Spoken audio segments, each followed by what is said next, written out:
Siapa ada motor elektrik macam ni dah tersadai. Nampak ni tak function dah, cas pun dah tak masuk. Okey, ini adalah video untuk anda bagaimana cara nak betulkan motor yang dah mati ni. Okey, jom tengok saksikan.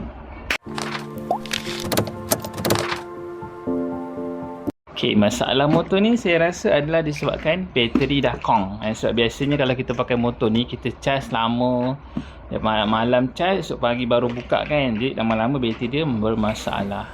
Okey, jadi cara ni adalah saya dah beli bateri baru untuk gantikan dengan bateri yang lama. Bateri yang lama dekat mana? Dekat bawah seat ni. Jom kita buka.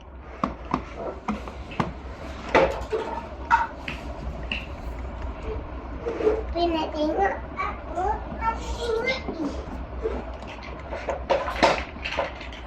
apa lagi?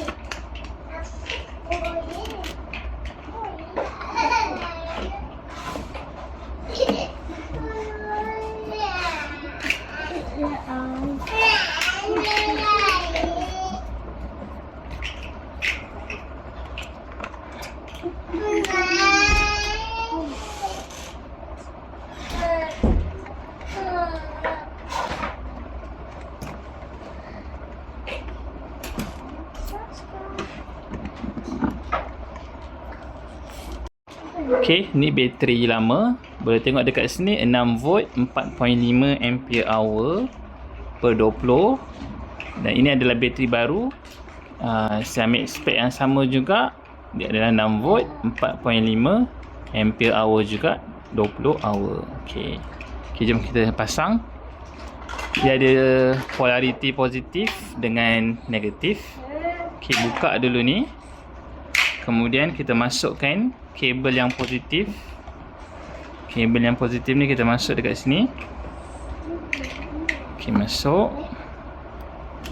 Dan kemudian yang negatif ni kita masuk dekat negatif. Okey. Lepas dah masuk, kita cuba start dulu. Boleh start ke tak? Okey. Nampak tu. Dah boleh hidup dah. Nampak? Okey, tak perlu dah nak beli motor baru, hanya perlu ganti dengan bateri. Kemudian kita pasang balik bateri ni. Pasang cara sama.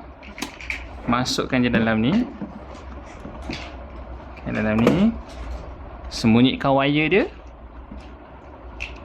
Kemudian kita ikat dengan benda ni untuk pastikan bateri dia tak ni lah. Bateri dia tak bergerak.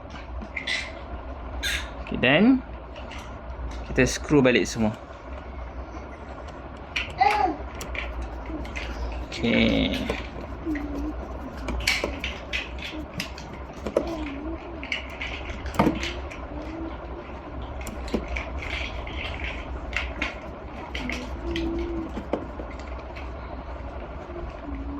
Last sekali ambil tempat duduk, tutup dan skru dia punya kerusi.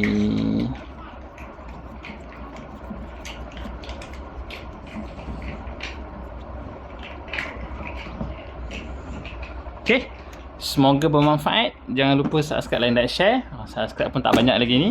Tolong saya dengan subscribe sekiranya video ni bermanfaat untuk anda semua. Kita nak try ni, nak try dia boleh jalan ke tak. Okey. Boleh. Belakang.